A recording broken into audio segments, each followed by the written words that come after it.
I want to warn you that right from the start, I go pretty negative till we reach about the midpoint. And I promise you at that point, we're going to turn things around and start offering solutions. That's what permaculture is all about, is solutions. So the journey we're going to take is going to take us pretty deep into the kingdom of Mordor. But I promise you that by the end, we'll return to the Shire and be happy in the sunshine by the end of the talk. So, all right. For the last couple of years, I've been nomadic, more or less. Or actually, I realize it's been migratory. We finally landed in Sebastopol about 8 months ago, and we really, really love it and are staying. We really like it here. I've been joking with my friends that I feel like I've been moving to California for 30 years and I finally arrived. And I'm very glad. But the last 2 summers we have been living on a ranch in Montana north of Yellowstone Park. That's actually where I am right now, and I'll be back home here in about 2 weeks. Well, no, right now I'm here, but these days is where I get confused. We move around a lot. But where we are, we decided one day, since we're in that part of Montana, that we'd go play tourist, and we went to the battlefield of the Little Bighorn, and that's mostly known as Custer's Last Stand, is the vernacular for the Little Bighorn battlefield. And I really came to understand, in just being kind of migratory myself, and the Plains Indians, the native people there, were migratory, not really nomadic, but migratory, that the Battle of the Little Bighorn and all the circumstances around it really kind of encapsulate a lot of the traits and the patterns of our civilization. So I want to start with that, with a little bit of history to get us on the same page here. The history begins well, it goes way back, but it begins in 1868 with the Fort Laramie Treaty, which essentially created the first, or one of the first, really large Indian reservations and lands that the Plains people were supposed to be gathered onto in 1868. And this was to be their land. It was an enormous area, took over a lot of Wyoming, Nebraska, the Dakotas, and into Montana. And the Great Sioux Reservation was the principal part of it that the Plains Indians were going to be settled on. And that went fairly well for a while. But then in 1874, gold was discovered in the Black Hills, 6 years after the reservation was created. Gold was discovered in the Black Hill. Thousands of people of European and African descent began moving in, non-indigenous people. The Army, for a little while, actually did start pushing those folks out, and actually were honoring the treaty for a little while, but it was gold, right? People were just swarming in. So the Army finally gave up, and a number of the leaders of the Plains tribes gathered their people. Sitting Bull, Crazy Horse, the Hunkpapa leader Gall, and a number of other the warrior chiefs gathered their people and took them into an area here. It's called the Unceded Indian Territory, which is a large place that, and I'm going to read this, no white person or person shall be permitted to settle upon or occupy in perpetuity. This was to be a traditional tribal area where they could practice the ways of life that they had lived for thousands of years, hunt buffalo, be migratory, and that lasted for 2 years until the US government decided that no, they really need to be moved back onto the reservation. General Phil Sheridan and Custer and a bunch of other soldiers, cavalry people came in and began collecting them and forcing people onto the reservation. At that time, Sitting Bull was performing a ceremony, and he had a vision of thousands of headless US Army soldiers falling from the sky like grasshoppers, was the way he described it. And he felt that this was an omen that it was time to engage in battle. And he gathered together about 7,500 people on the banks of the Little Bighorn in a temporary village there. And that is what Custer came upon. He saw this village. He'd never seen this many people gathered in a village like that. And he actually mistook the normal smoke from the fires and dust from horses moving around, he thought that they were breaking camp. He thought they were leaving, and it was, oh, you know, we got to get them before they get away. So even though they were greatly outnumbered, he attacked, and you know, that's the part of the battle that we mostly know about, was that he and his soldiers were wiped out by a numerically far superior force. And one of the survivors of the battle, there were of course many survivors of the battle, they were Native Americans. This is a painting by Kicking Bear picturing the battle. And at the battlefield, up until very recently, they marked the sites where the US Army soldiers had fallen. This is Custer's headstone there, where he fell. And now recently, they have put in markers of where the Native people fell. And the text here that you probably can't read very well, what it says is, this is a warrior named Closed Hand, and it says that he died here, he fell here defending the Cheyenne way of life. And this was really what it was about. This was one of those true cases where they won the battle, but they lost the war. Because of the terrifically humiliating experience of being defeated, the US government brought in thousands more soldiers and really did force everyone they could onto the reservation, killed or starved or drove into Canada, the rest. And so it was really the end of this way of life. And when we went to the Little Bighorn, and this ranger was explaining the story to us, and he was a great presenter. He was wonderful to watch, and he had the backdrop of this landscape behind him, this enormous piece of land. And he pointed to the Wolf Mountains where Sitting Bull had had his vision. He pointed to the ravine where the last of Custer's men were killed, and he told the story. And then he said, these were the freest people on earth. And what came after this was barbed wire came in, fenced off the land. The land ordinance of 1785 was enforced, which essentially put a grid over the entire country, the square mile section, township and range system that we have, which is a way of essentially turning land into real estate. Now someone owned every bit of it, and it was all settled. And we've continued that process of dividing and dividing land until we have settled the whole thing. So I stood on this hillside looking over the landscape that now has roads and fences and houses and cattle, and looked over it. And I'd been spending quite a bit of time in Yellowstone, so I'd seen the bison herds that are now starting to come back. They're not the size they were. There were herds of 1 to 2 million bison were not uncommon. And now a herd of 1,000 is a pretty nice herd. But looking across this landscape and the immensity of it, and knowing how rich and productive and beautiful it had been, and I was hit by this question of, why did we have to take it all?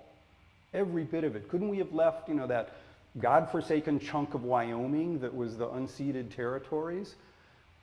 And this, I think, really takes us to this clash between cultures that we've had for the last 10,000 years or so, which is when hunter-gatherer or foraging or horticultural people meet farming people. And I'm gonna use the phrase farming people or agricultural people as I talk tonight a fair amount. And I'm not talking about individual farmers. I want that, because I know there's some farmers in the audience and I don't want people to start throwing stuff at me. There are some structural problems with a civilization built on agriculture, and that's what I mean by agricultural people or farming people. Quite literally, some of my best friends are farmers, so I'm talking more on a cultural level rather than an individual farmer level here. But there's a conflict in that a farming people are terrified of the wild. A hunter-gatherer people, a foraging people, the wild is what sustains them. But when you're an agricultural people, the wild is where the deer come from and eat your crops, and the bugs come from and eat your crops, and the bears come and tear down your fences, and those wild people out there come. And Sitting Bull and his people had no use for our laws. I mean, there was nothing, and by our, I mean people of European descent, my ancestors, had no use for these laws. There was nothing that the US government or agriculture could offer them. They really were the freest people in the world. And that is a frightening concept. to an agricultural people. People you can't control, you have nothing to offer them, and so we exterminate them. That's pretty much our response to that. So what this transition from hunter-gatherer to agriculture really was our domestication. We domesticated a lot of plants and a lot of animals, but we're the most domesticated species of all. I mean, my dog is way wilder than I am. You know, I'm a lot more tame. So part of what I'm going to talk about tonight is this pattern of how we became domesticated and how we can rewild ourselves some. So I think we need to start with, where did agriculture come from? How did we end up here? How did we get started on this path? And there are two main kind of classical theories about agriculture. And the first one is that people were living in places that were quite nurturing and quite abundant. There was a lot of food. Things were good for them. But because they were so good, we bred, we had lots of babies, as people tend to do when the conditions are fertile, and gradually outstripped the food supply and the land's ability to carry us. So we had to intensify food production to take care of us. So I think of this theory as life was good, but then it got bad because we over-harvested our resources. The second theory is that human beings were spread over pretty wide areas and things were fine for us. We were doing okay. You know, we were harvesting grains and we were taking care of ourselves pretty well. And they know that this actually happened was about 12,000 years ago, 11,000 years ago, the climate got colder and things froze up. So this is and then we had to intensify food production because the land was no longer producing for us. So this was the life was okay, but then got bad theory. So we have two main theories of where agriculture came from, really based on scarcity, when things got bad and then we had to do agriculture. And those have been the dominant theories for quite some time. There are others, but they're all variations on that.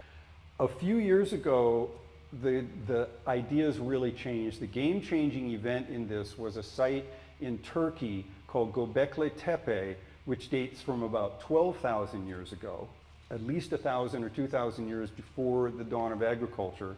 And this is a site, it's about 20 acres and it has 60 giant T-shaped monuments in it. They're 10 to 20 ton monuments. They're carved with lions, crocodiles, scorpions, vultures, a lot of really snakes, really scary animals are carved on these, and it's bigger than anything anyone had ever seen from those dates. And it predates agriculture, and this really tosses a lot of these theories out, because what this means was that human beings were able to create these very large sites that would have taken hundreds of people years to build, very organized projects, before agriculture came. So what it's starting to look like is that these spiritual gathering places occurred first, and agriculture was more of a result of needing to feed all the people there who were working on the temples, and that sort of thing.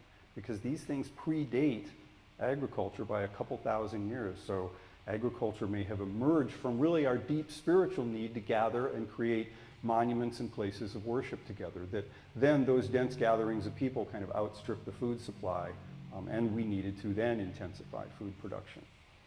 So what's interesting here is that all the pieces of agriculture were around long before agriculture showed up. We'd been gathering food, well, I mean, all animals gather food. We've had the use of fire to change the landscape, controlled use of fire for at least 800,000 years. So that's a very old technology for clearing. People have been tending plants for a very long time. This is a photo of wild tobacco plants being tended in the Central Valley by the native people in the late 1800s, but there is plenty of archaeological evidence showing wild plants that had been tended by people long before agriculture. And of course that makes sense. You know, if you have a plant that you like to eat or that you favor, you're going to pull the weeds off of it, you're going to take care of it. And also there are irrigation systems that come from way before agriculture, of water being directed to wild plants, not domesticated plants. So these are all the important pieces of agriculture here. that have been in existence for many, many thousands or tens of thousands of years before agriculture. So why did it not come together until 10,000, 11,000 years ago? One of the things that went on is called the revolution in symbols. And this was about 40,000 years ago. The human brain evolved some extra layers of cells in the neocortex that allowed us to think symbolically, that gave us the concept of meaning. That before the revolution in symbols, or before this part of the brain evolved, an owl flying by was an owl flying by. You knew something about it, you knew where it came from, and all the tracking skills and the bird language and all that sort of thing. But after this part of the brain evolved, an owl could mean something. It could be a portent or an omen. And previous to that, we didn't really have the conceptual capability, the brain capability to think in that way. So we began to be able to think symbolically. And not so coincidentally, some of the earliest evidence of spiritual practice shows up about 40,000 years ago. This is a Venus figure from Germany, that's Schwabia, that dates about 38,000 years ago. Cave paintings from Chauvet Cave about 28,000 years ago, and a carved bull again from Göbekli Tepe about 12,000 years ago. So there was this period of about 30,000 years where all of these things were developing. We were creating small settlements, human beings were doing this, making art, tending plants without really domesticating them. The thinking that's going on, and something, sort of a theory that I really subscribe to, is that what was needed was kind of hierarchy and organization. And if you think about how this might happen, you think of someone who is, say, a good hunter, or has a special relationship with a plant that they gather really well, that they really understand. They're going to be a really important person. They'll probably be the leader of that hunting group. And that relationship with this creature becomes, in a way, a spiritual connection. That, this is the person who has the bear totem. This is the person who has the salmon totem. This is the person who has the acorn totem. And so it's pretty logical that that person would become kind of a charismatic leader of a small group. People would, we're drawn to competent leadership, right? If someone's really good at something, we will turn over responsibility to them, for sure. I mean, all herd and pack animals like us do that sort of thing. We're drawn to competent leadership. So this would be a leader with kind of a spiritual connection to a particular animal or plant. And the next thing that goes on, and we certainly see it all the time, are rituals to favor that animal or plant, rituals to make a good harvest, rituals to make an abundant hunt. And pretty soon you've got totems being made, monuments being made. And what happens in this is the charismatic leader, if this is you, we like this kind of power, all right? People don't give up power very easily. And if we are directing a group of people to, make monuments for our totem animal and, give us some food and be nice to us and take care of us and all that sort of thing, that just keeps developing over a term.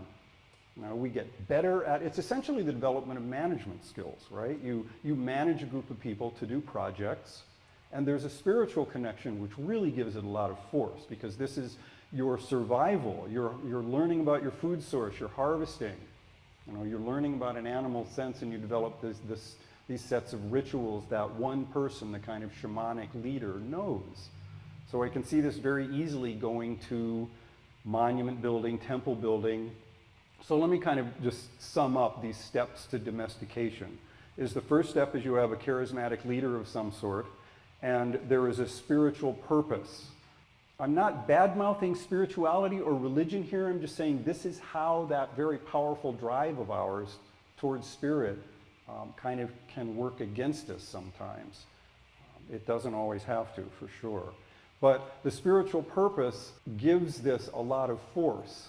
It becomes something sacred, so we start building bigger and bigger monuments, and that leads to a specialization of labor. Some people have to grow food for the people who are building the monuments for 2 or 3 or 5 or 50 years or however long it is. So you wind up with specialized labor. Now we have settled people because we've got big monuments and big places that we want to stay.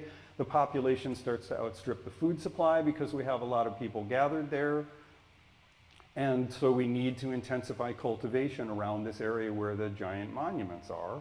And with all of this in place, very quickly you're domesticated.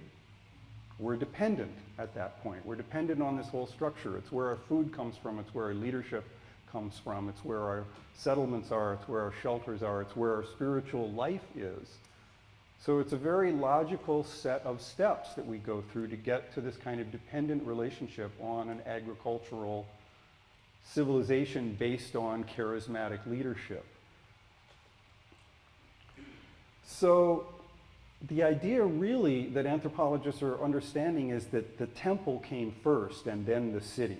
It turns all this on its head. We used to think that agriculture allowed all of these other things to happen, but really agriculture comes from this spiritual need of gathering together in sacred places or creating particular sacred places, monuments.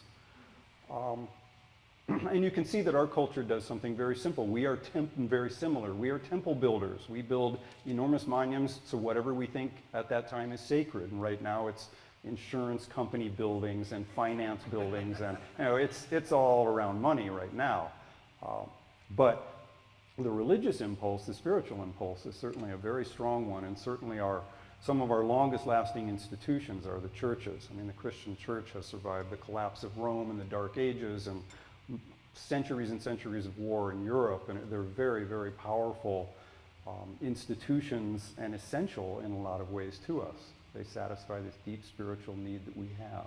When you develop this turning over of authority to a charismatic leader, you give up a lot of your own personal power. And we do it pretty willingly. And I put up these different spiritual images here just in hopes of being able to offend absolutely everyone, depending on what your beliefs are.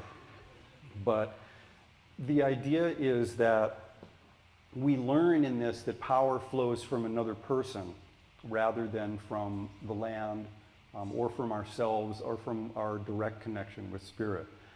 And in societies that are shaman-based, it turns out that if the shaman is a man and the person who needs healing or curing is female, the most common gift that the shaman receives is sex.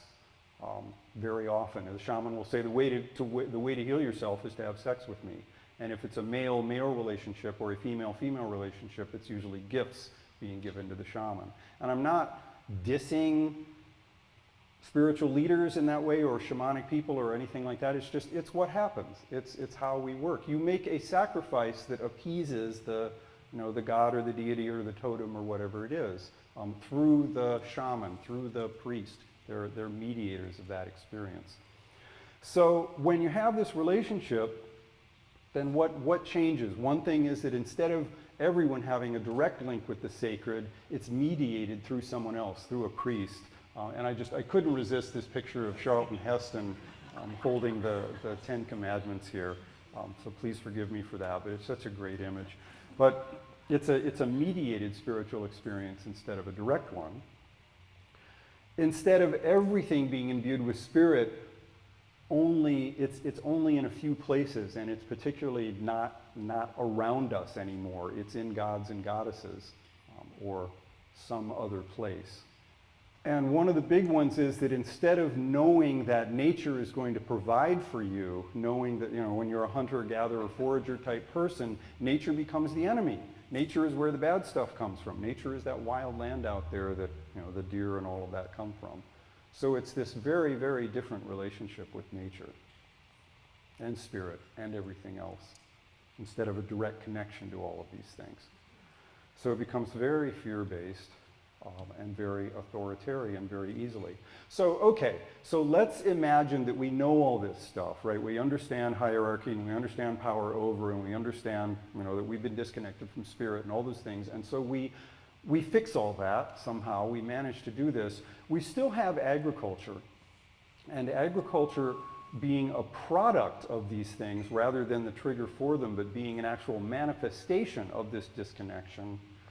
Agriculture has some really serious structural problems in it. They're intrinsic problems, and not just technical ones like fixing soil erosion and that sort of thing. First, if we look at the spread of agriculture, agriculture arose in a bunch of different places around the planet in different ways, but the principal center for it was in the Middle East, and this was grain agriculture here. And grain agriculture is a particularly aggressive form of agriculture. If you're growing yams or even corn or beans or squash or something like that, you can just poke a few seeds or tubers in the ground kind of in any little clear spot and they'll probably do just fine. With grains, you really need to clear the soil, till the soil, and it requires a good bit of processing as well. So it requires large areas that are devoted really to nothing but grains, as opposed to something like a potato or squash or anything like that that just sort of trail up around the existing vegetation. So it's a clear-cut type of agriculture. It really requires a very aggressive treatment. It also spreads very easily because you clear the ground. You can do it almost anywhere, right? You can clear the ground, and anywhere the climate will permit your grains to grow, you can grow them there. And what grain agriculture really means is you can store it better than almost any other form of food. You can store it for a long time, you dry it and store it. So this means you get a storable surplus, and this is another huge game changer. When you can store a surplus of something, all these other things begin to happen that are prompted by that are made necessary because of it. The first is when you're storing food over the winter, you need a place to store it. You need a technology, you need buildings. You also need someone to make sure it doesn't get stolen. You need, police or security or goons or whoever it is, somebody. So you need a security state to protect it. You need someone to parcel it out, and this is the Lord, and actually the Lord of the manor, kind of the origin of the English word, the Old English word Lord is llaford, which is literally loaf ward, the keeper of the loaf, the keeper of the grain. That's what Lord, that's the origination of the word Lord, is the keeper of the grain. So it's literally the person who controls your food supply is the Lord, the earthly Lord.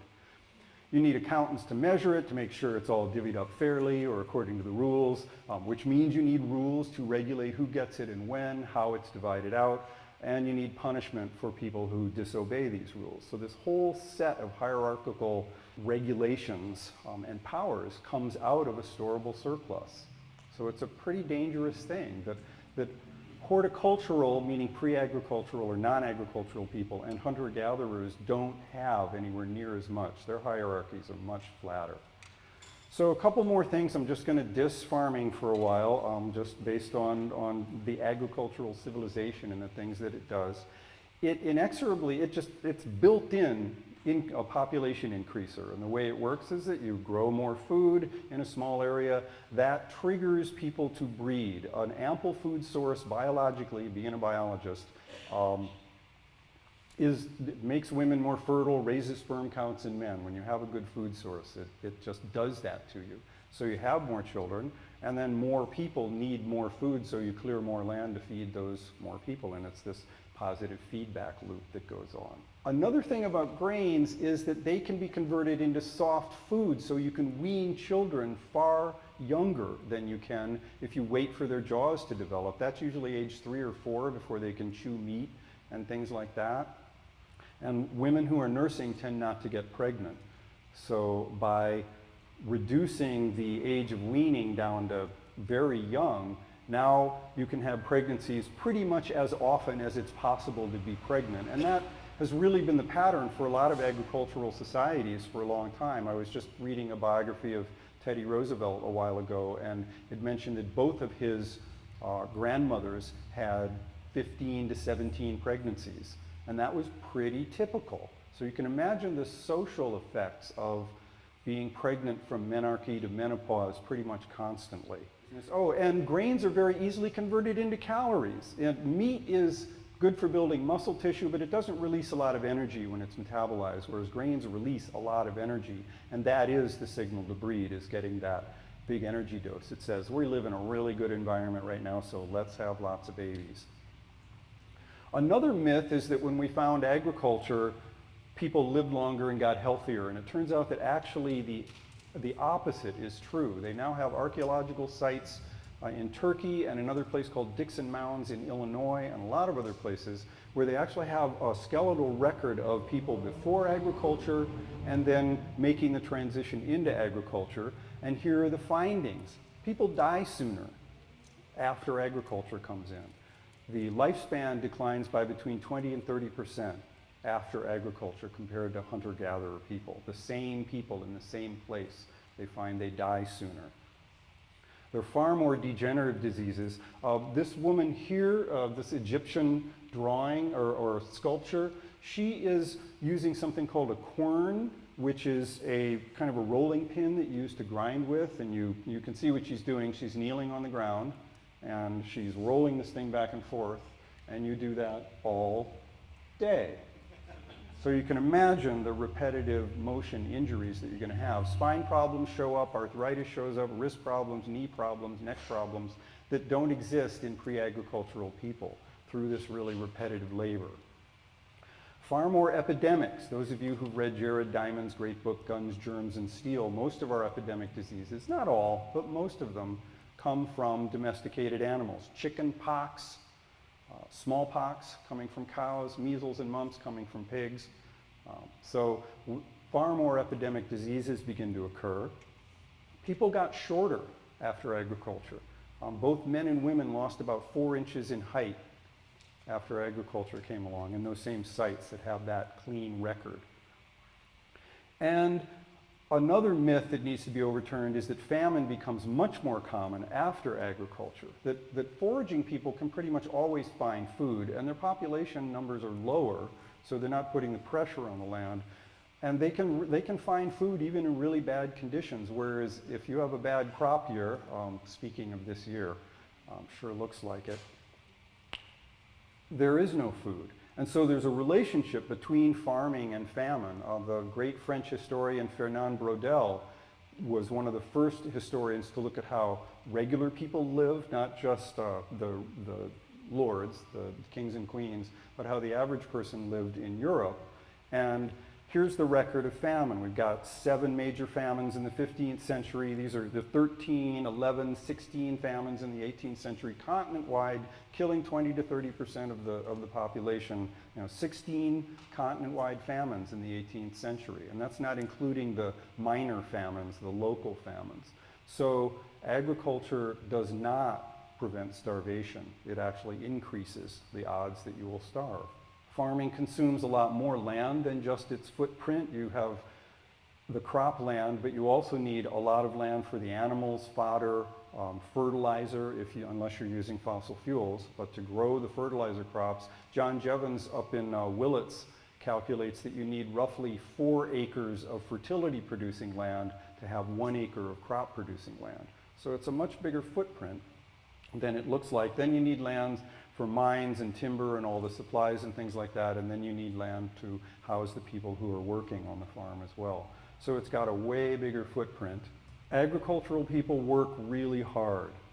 Foragers can gather a week's worth of food in 3 to 4 hours in a good environment, whereas a farmer needs a lot more time to gather food. It's really hard work.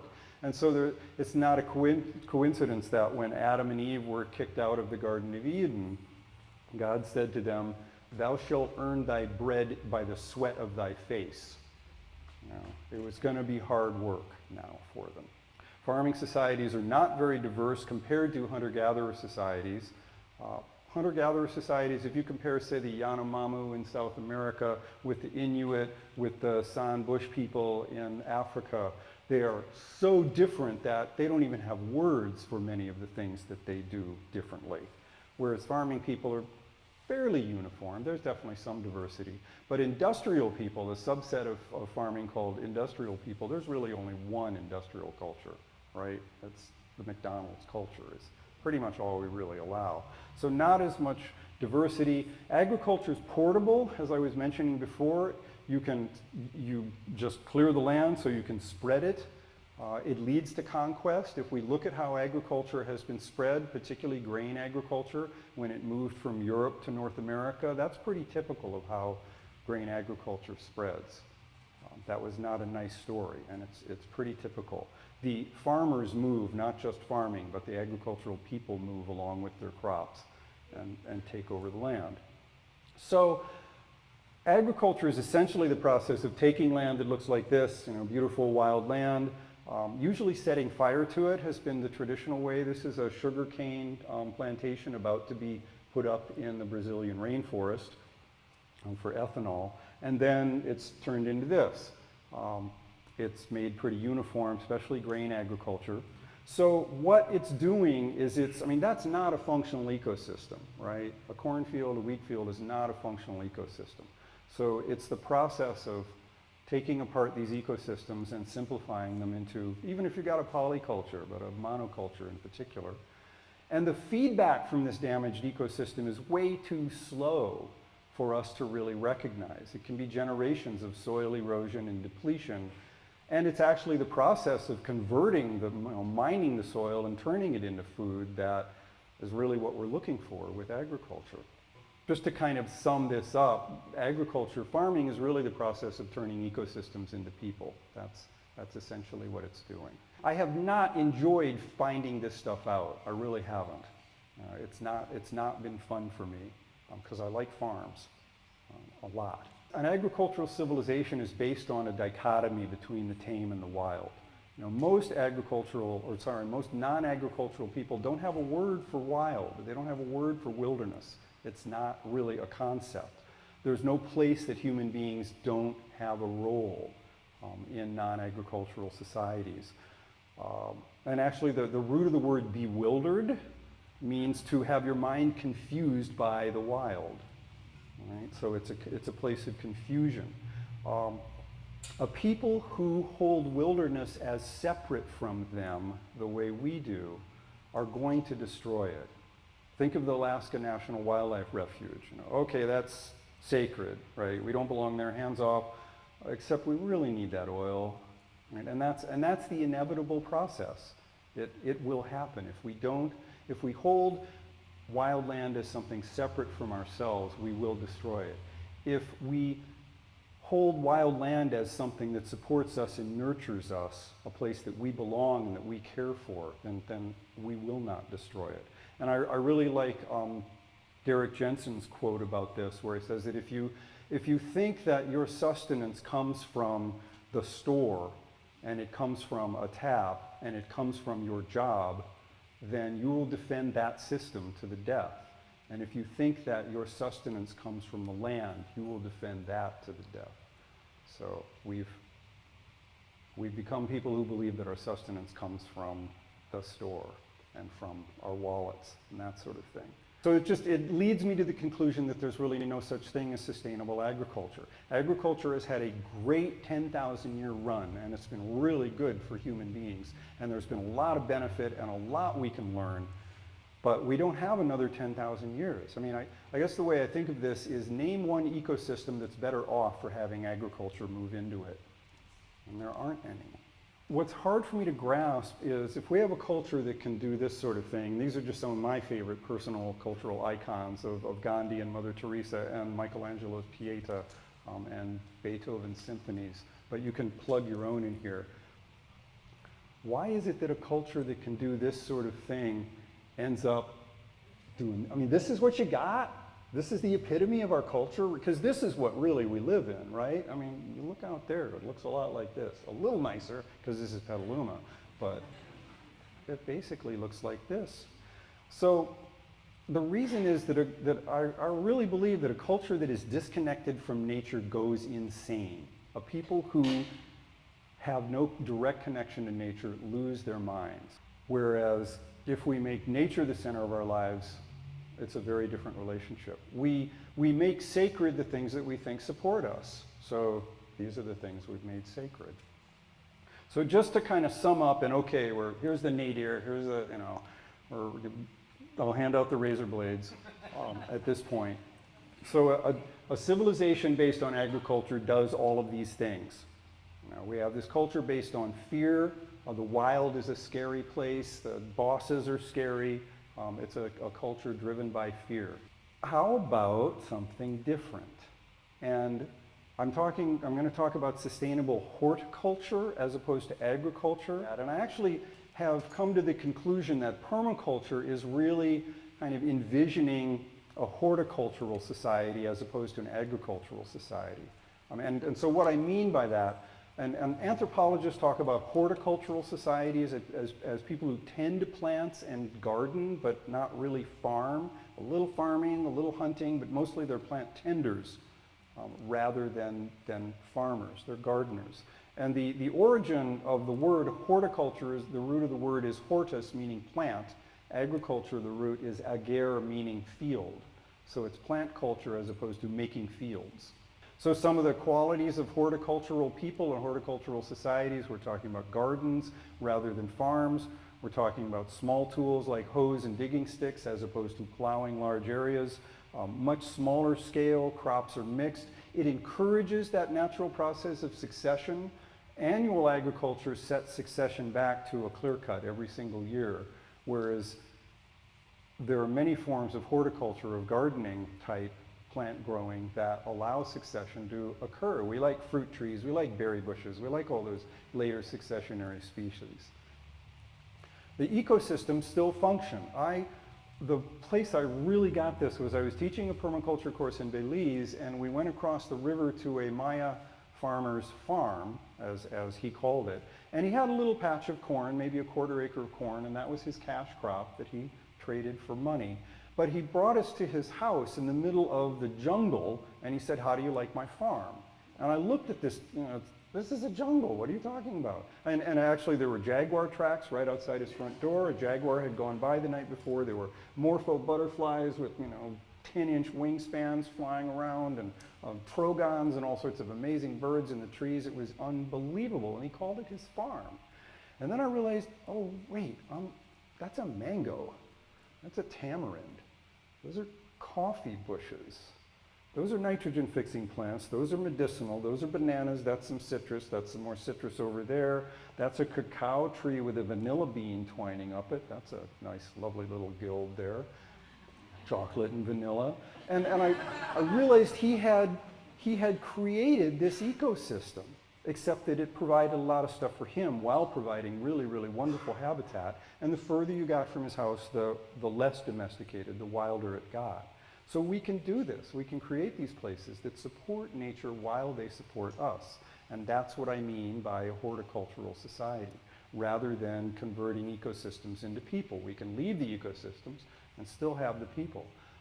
Horticultural societies, non-agricultural societies tend to be much flatter in hierarchy also. You have usually direct access to the boss, as opposed to, go ahead and try and get a meeting with Obama, right?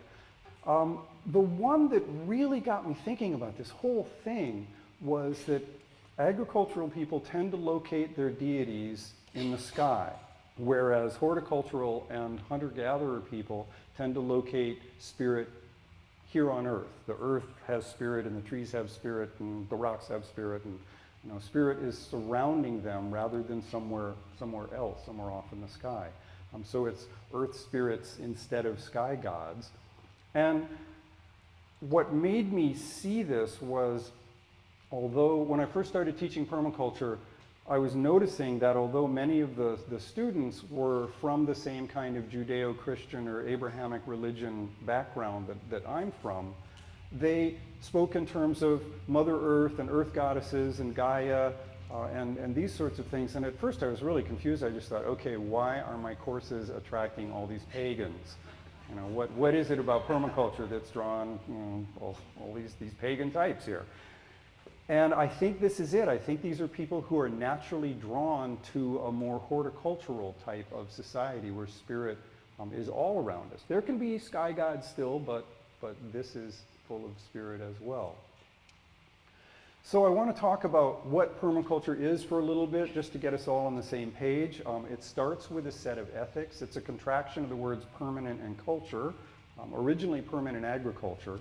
But the folks doing it in the beginning quickly figured out that you can have an agriculture that is more or less sustainable, but if it's embedded in an unsustainable culture, it doesn't really matter. So permaculture, unlike many other design methods, actually starts with a set of ethics. And those ethics are, before you do something, you ask, does it care for the earth? Is it going to leave the earth a better place? The second permaculture ethic is, does it care for people, whatever it is you're planning on doing? And then the third ethic is that if you do it right, it's going to generate a surplus, so that surplus needs to go back to the systems that generated it. You need to return or reinvest the surplus. And where those three things intersect is permaculture. So It turns out that if you care for people, or if you care for the earth, that tends to make people better off, and vice versa. If you care for people, they usually take better care of the earth. The earth is so abundant that if you care for it, she will generate a surplus. And people are so amazing and creative that if they are cared for, they will generate a surplus. And then that surplus goes back to support the systems that started. So that whole surplus to close the loops thing, returning the surplus, is very important. The thing is, how do we know what surplus, right? Return what surplus? You know, I need it all, right? Who is it? Mr. Burns in The Simpsons says, "I'd trade it all for just a little bit more." You know, that's, I mean, how do you know? How do you know that, you know, the rainy day is going to come tomorrow and you won't have enough? So how permaculture works with that is that permaculture is based on observing natural systems. And if you observe natural systems, they are abundant. And I don't see a lot of scarcity out there in nature. You know, we take some plant cuttings and put them into pots and they grow into whole plants. You plant a package of seeds and you have thousands of plants from one teeny little package. Now, we're talking about the natural abundance model, the productivity and the beauty and the abundance and the creativity of nature. We're trying to model that. When we mimic ecosystems, we can tap into their abundance as opposed to destroying them. So some strategies that we use in permaculture, just things that we do, the ways that we think, it's really a transformation in thinking. We recognize that life creates conditions for life. You know, you plant a seed and a little plant comes up and that harvests some sunlight and that grows even bigger, so it harvests more sunlight so it can grow even bigger and harvest even more sunlight. And then it creates really good habitat and it builds soil and other things move in. I mean, that's how life works. It creates conditions conducive to life. So I want to go through a few permaculture principles and catch and store energy and materials. We are awash in flows of energy and materials all the time, particularly in urban areas, really rich in resource flows, people as well as things. And so catch them, store them the way nature does, just like that little plant that's growing, catches some energy, uses it to build more, catches more energy, uses it to build more. So I was at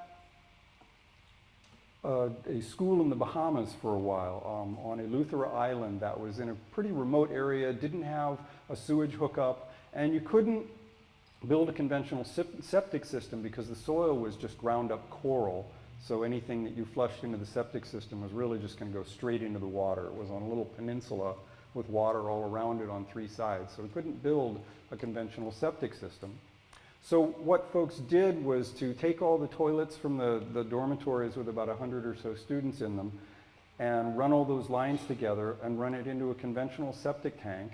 And then the effluent from the septic tank then went into these two concrete pits.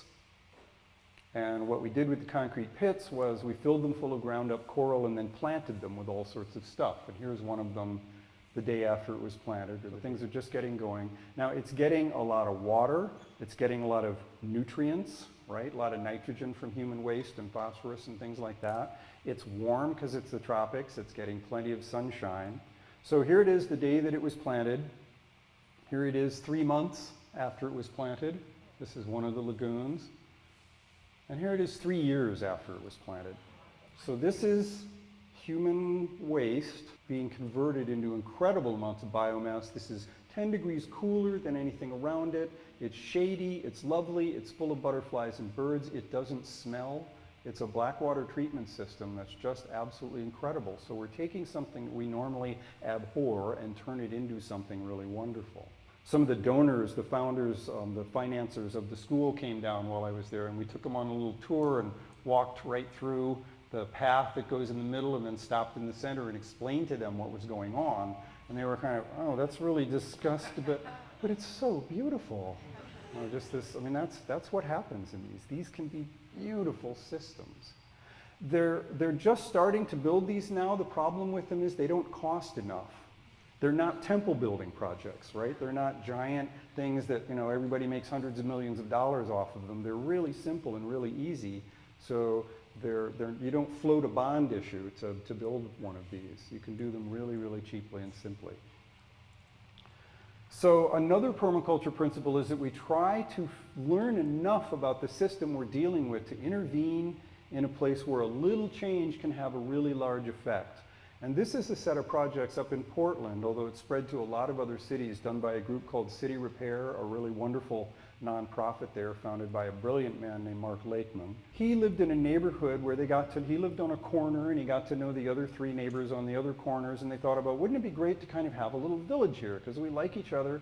And so they put together this plan of, first they wanted to get a traffic circle to slow down traffic, but the city said, there are 2 ways to get a traffic circle. You either pay us $10,000 and we will build you one, or if there's a fatality at the intersection, we will build you one. And they kind of, they look for volunteers. But so they went back and literally went back to the drawing board and figured out this idea of painting the center of the intersection was how it was going to start, painting it into kind of a fake traffic circle. And then as they thought about it, they thought, well, really what we want is a village. Wouldn't it be really cool if and so one neighbor said, well, I can build a free box library so that there can be essentially a market in a way, a little place for people to trade and give stuff away. And someone else agreed that they would put up a little table around a pole that was there and hang a bunch of cups on it and bring out a thermos that was chained to it every morning full of hot water, a carafe, and that the neighbors could have tea in the morning. And someone else offered to build a children's play station, and someone else on the other intersection offered to build an information kiosk for the neighborhood. So they went to the city with this proposal to the Department of Transportation, who owns the intersection. And the DOT people said, well, we've never seen anything like this and we don't know how to permit it, and besides it's public property so you can't use it. So fortunately there was someone in the DOT who thought this was he overheard it and he thought it was kind of a neat idea, and he said, come here, I can't give you a permit to do that, but I can give you a permit to have a block party, to seal off the intersection for a weekend, and if something happens, so it was kind of it's better to ask forgiveness than permission sort of thing. So they did this, they put this together, here it is after it was made, and just incredible things began to happen. Here's the T station that they made. Here's a different intersection that was painted. This was a bench that they put in someone's front yard, right? A bench in the front yard to invite strangers to sit in your front yard. A concrete wall that was covered with a lovely mosaic. And a whole bunch of other nice little things happened that weekend. This is actually a collage of several different projects, but that's what happened. And then on Monday, someone from the DOT happened to drive through the intersection, which just, and they were originally going to be charged with vandalism and sandblasting. They're going to be charged for removing all of this stuff. But fortunately, someone brought in Portland's mayor, this amazing woman at the time named Vera Katz, who looked at this and she said, okay, let me get this straight. You're slowing traffic, you're creating community, you're probably raising property values because this is really neat. You're reducing crime because there's a presence of people here now, and it looks great. And she went on and ticked off all these other things and said, these are the city's values. This is what the city of Portland is striving to do, all of these things that you've just done. And it didn't cost the city a cent. So there is now an intersection repair ordinance in Portland where you can do this. You get the right number of people to sign a petition in your neighborhood, and you can do this in an intersection where all 4 neighbors agree. There are 34 of them now in Portland. They're happening in Eugene and Seattle and in a number of other cities. They're chapters of City Repair in a lot of different places where this is going on. But it's turning the city back into a village, a series of small villages. So we're learning how to become indigenous in our cities again. So I think another important piece is the whole idea of self-sufficiency, which was kind of where a lot of folks went in the 60s and 70s and later learning to be self-sufficient, develop all these skills. This is actually a photo from the Path to Freedom folks down in Pasadena, where they're growing 8,000 pounds of food a year on a 1/4 acre. So amazing productivity. And their idea is to be pretty self-sufficient. The thing about this is, one thing I hear in permaculture a lot when folks are taking a course for the first time, one of the questions they really want is, how much land do I need to grow all my own food?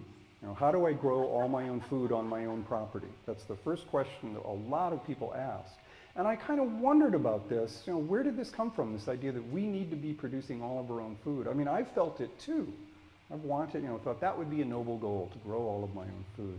And I think it comes from our, the settler, the pioneer, truly self-sufficient model that we have in our histories. But if you think about it now, the idea that your property should be, there's no ecological boundary of your property line. It was, a developer or somebody who drew a line around something. So why would you limit yourself to growing all your food in that kind of an arbitrary space? And I think really the question that we're trying to get to, also when you kind of parse this, I want to grow my own food on my own property, right? It's like, it kind of bugs me. So, but when you think about it kind of permaculturally, okay, what's really going on here? What I think really is going on is I want to meet my food needs sustainably, reliably, in a way that I can trust, right? So if we think about that in a permacultural sense, it really means more community self-reliance or regional self-reliance rather than individual self-sufficiency. It's a very different way of looking at it. And those, to me, seem like wonderful goals. So permaculture has a tool that can kind of help us with this, that we talk about zones.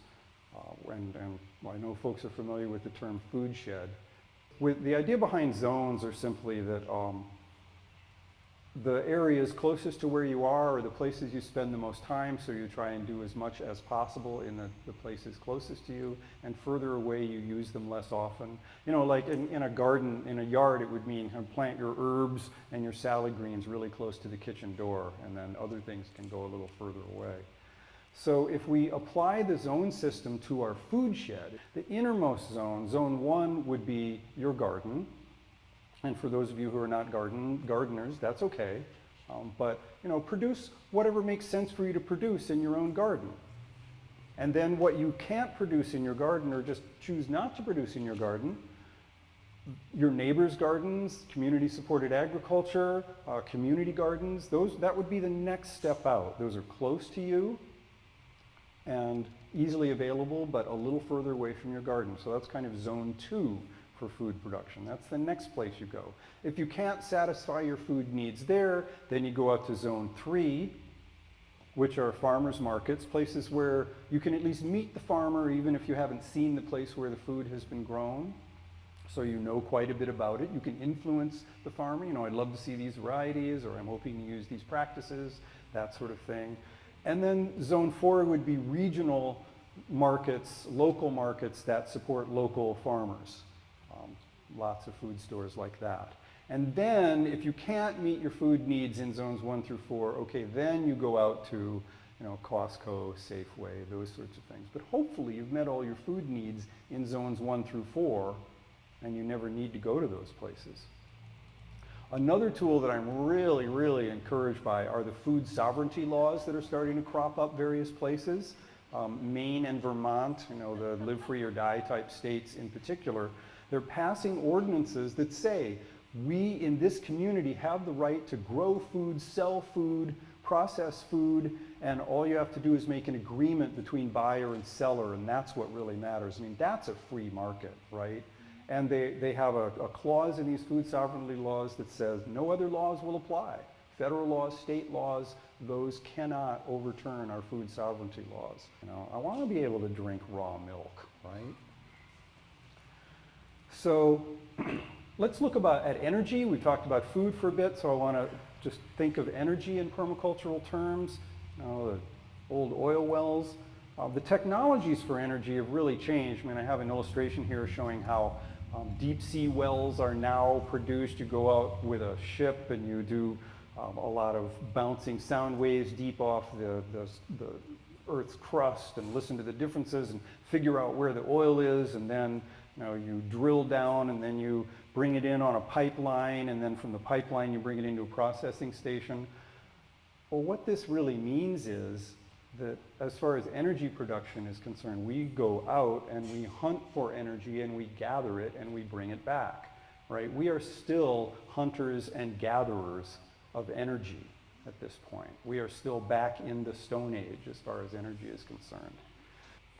Energy farming, except I've just gone through this whole thing about agriculture maybe not being sustainable, so I don't think we want to be energy farmers. And the energy farms that you see, what was it? Apple was thinking of building, they're going to build a new server farm, and the amount of energy consumed by a server farm is just incredible. And they were thinking of powering it via solar, but it turns out that it's going to take 6.5 square miles of solar panels to power one of their server farms. Energy farming, maybe not.